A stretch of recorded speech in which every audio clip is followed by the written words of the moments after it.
Swedenborg's Spiritual Hermeneutics by Corbin. The Spiritual Sense of the History of Noah. And God saw that the wickedness of man was great in the earth, and that every imagination of the thoughts of his heart was only evil continually. Genesis 6:5. In the literal sense, the earth is where man is, but in the internal sense, it is where love is, since man is such as is his love. Now, love is related to the basic and constitutive force or reality in man that is called will. This is why the earth signifies here the will itself of man, for it is from his basic willing that man is man, and not so much from his knowledge and intelligence, for these only proceed from his basic reality, to such an extent that he wants neither to know nor to understand what does not proceed from it. On the other hand, Noah signifies a nova ecclesia, which we know will be called antiqua ecclesia, to distinguish it from both the one that preceded it before the flood and the one that succeeded it. But the state of each differs profoundly from the other. We have already seen this difference described. The people of the antiquissima ecclesia had an immediate and direct perception of the divine good and of the truth that proceeds from it. Those of the antiqua ecclesia, Noah, no longer had direct perception, but they had a conscience and knowledge. Now, direct perception designates something other than conscience, vulnerable, if it is alone, to all sorts of doubts. And it also is the entire difference between the person that Swedenborg characterizes as the celestial person and the one that he designates as the spiritual person. For the first, it was by means of love that he was given to perceive all truths, those of the intelligence and of faith. In him, faith and knowledge were love. The person of the Antiqua Ecclesia became entirely different. As a prelude to his exegesis of chapter 6 of Genesis, Swedenborg repeats the warning that he has reiterated in his books. No one can see or understand the history of Noah in its true sense if he intends to apply himself exclusively to the sense of the letter. For here again, the style that is historical in appearance is in reality symbolic, that is, metahistorical. It is not a matter of external events that would impose their course upon a historical narrative. It is a matter of events of the soul that are historicized in the form of external history. The ecclesia called Noah was the residue, the remains of the antiquissima ecclesia that was saved. It is that which is signified by the ark, and which is described in the measurements and the plan of the ark. How is the ark used as a symbol to describe the formation of this new ecclesia? If it is its symbol, it is because everything that life still possessed and was worthy of possessing was received into it. But before it could be set up, it was necessary that the man of the new ecclesia should pass through all sorts of ordeals, which are signified and described as the rising of the ark upon the waters of the flood, its floating and drifting on the surface, the long duration of the voyage, until this man finally became a spiritual man, a man who was liberated and free, to whom it could be said, "Go forth from the ark." The whole tale seems like the account of a long initiatory ordeal, and it is important to stress how closely Swedenborg's hermeneutics agree with what traditional sciences teach us, and how, for their part, the latter are confirmed by the testimony of visionary experiences that sustain his spiritual hermeneutics of the Bible. The state of the person of the ecclesia called Noah is thus that of a person in whom the organs of the internal person are closed, in the sense that they can no longer have direct communication with the spiritual world, with heaven, except in such a way that the person remains unconscious of it. Henceforth he must be instructed in it by external means, those of the senses and sensory things. He must learn how to transmute these into symbols. This will be possible thanks to what has been preserved of immediate revelations, or celestial ideas, of the Antiquissima Ecclesia. These will be the doctrinalia preserved by Enoch, of whom it is said that God took him, Genesis 5:24, because these doctrinalia, at the moment when he was taken, were not of use or purpose to anyone. In addition, the state of humanity represented in the Noah Ecclesia as a residue remains saved from the original celestial ecclesia among the exiles from paradise, is revealed in the profound sense of these words, "And the Lord shut him," Noah, "into the ark." Genesis 7:16. The man, Noah, could no longer have interior communication with heaven. In fact, a communication remained possible, for the degrees and modalities of communication with the spiritual world are limitless. Even an evil or malevolent person has one, however weak and remote it may be, by means of the angels who are near him. Otherwise the person would not even be able to exist. Since the door was shut, though, the spiritual worlds have not been open as they were for the men of the Antiquissima Ecclesia. Afterward, many people, such as Moses, Aaron, and numerous others, had conversations with spirits and angels, but in an entirely different manner. The barrier is of such a kind, and the reason for it is so deeply hidden that the person of our time does not even know that there are spirits, much less that there are angels with him, and he imagines that he is completely alone when there are no visible companions present, and that he is thinking by himself, that is, only by means of the deliberation of his proprium, his illusory self. The reason for this occultation is profound, and Swedenborg analyzes it in an observation that is no less profound. It is that people have so inverted the orders of life, have succumbed to the obsession of wanting to judge supersensory things only on the basis of sensory things and according to their laws, that in this state any manifestation of the things of heaven would be extremely perilous for them.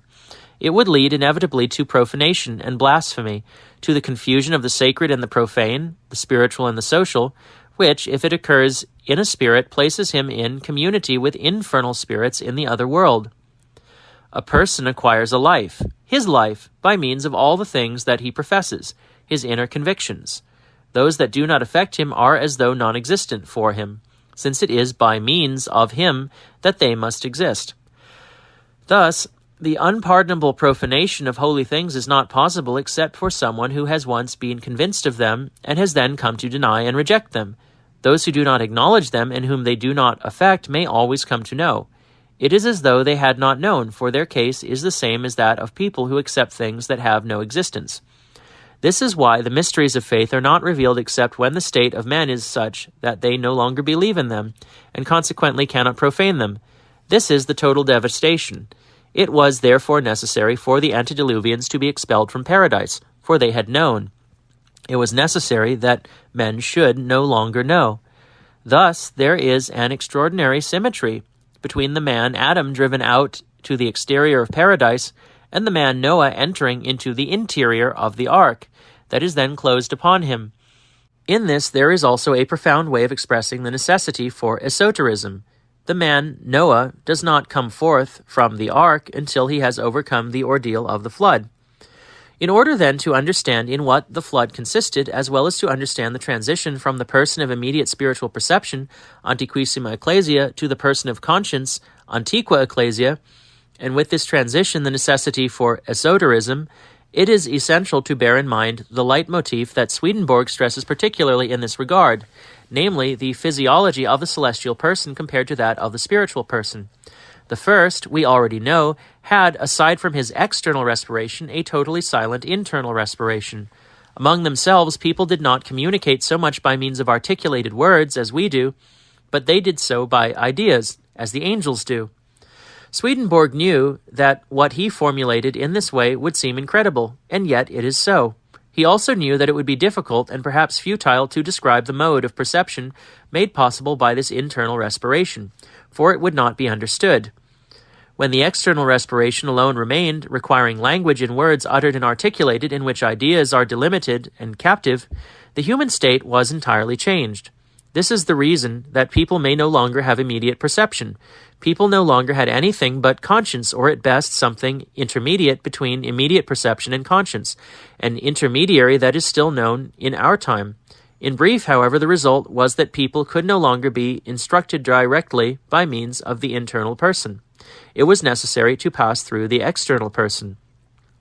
Expressed in these terms, the anthropological change allows us to have an idea of the drama. A double danger threatens man: the danger of suffocation by spiritual things, a knowledge of which required the mysterious internal respiration, for he can no longer breathe them, and suffocation caused precisely by the absence of the things that had been his life. This double suffocation is the flood. Throughout the sacred books, water or waters are symbols of things that relate to intelligence and knowledge, and as a corollary to lack of knowledge. For falsification, lies, and deception pertain negatively to knowledge. Again, let us note in this spiritual exegesis a striking convergence with the ismailinosis of the flood. The flood, in its internal signification and its spiritual truth, is not a geological cataclysm, nor is it a cataclysm of affecting the physical totality of the earth, of its telluric mass. We know what the designation earth symbolizes, those who constituted the last posterity of the Antiquissima Ecclesia. In them there was still a breath of life, albeit in a germinal state, that they retained from their distant ancestors, although they themselves were no longer in the life of faith proceeding from love. Possessed by insane desires, abominable appetites, they immersed the things of faith in them. The deceitful persuasions of their being extinguished and suffocated all truth and all good, rendering inoperative the residue, the remains of life that they still had. But in suffocating that, in drowning and stifling the internal person in his respiration, they destroyed themselves and expired. Such was the death of the antediluvians, for no one succeeds in living in the sense that excludes death without a minimum of conjunction with heaven.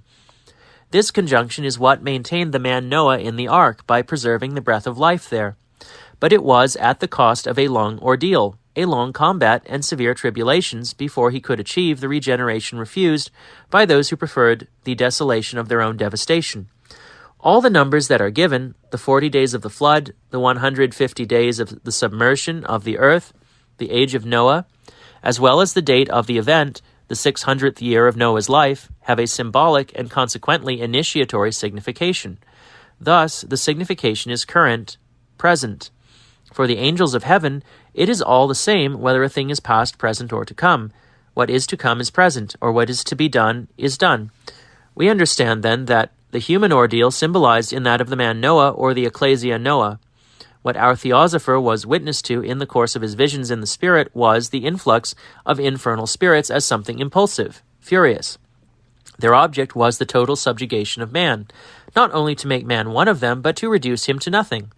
People are not free of their domination and their yoke except at the cost of the combat that the Lord gives through the agency of the angels that are with everyone. As long as this internal combat lasts, man remains for his salvation in the ark, ringed by the waters of the flood, shaken by ordeals, that is, by the attempts of the evil spirits. At the end of his regeneration, God spake unto Noah, saying, Go forth from the ark. Genesis 8:15-16. This address by God to Noah is nothing other than the divine presence henceforth recovered. For so far as he is present, God speaks with man, and his presence implies freedom. The more the Lord is present, the more people are free. That is, the more a person is in the state of love, the more freely he acts. Noah, then, may leave the ark. He has overcome the ordeal of the flood. We have been told that the celestial person is called the victorious. Of necessity, we have been limited here to these few themes illustrating the spiritual history of humanity, a recurrent history, always present, since in the spiritual world the moments of time are nothing other than successive internal states. A reversible time, for it is not a homogeneous quantitative time, a time to which some unit of external measurement would relate, subject to the irreversible progression of numbers. What we have been able to gather here in relation to Swedenborg's immense work is not even a drop of water in relation to the ocean. Nevertheless, it has allowed us to penetrate sufficiently into what constitutes the reality and the essence of a spiritual event, in order to understand how the truth of this event controls all the approaches of spiritual hermeneutics, that is, the comprehension of a sense that, as such, can absolutely not be closed and consequently cannot be enclosed in the literal sense of a history, henceforth past and gone. In this way, we have approached somewhat more closely to what constitutes the phenomenon of the sacred book, the revealed book, and to what distinguishes it from every profane book, namely, the exegesis that it imposes, to understand its true sense, a sense that, as it is true, is the present sense.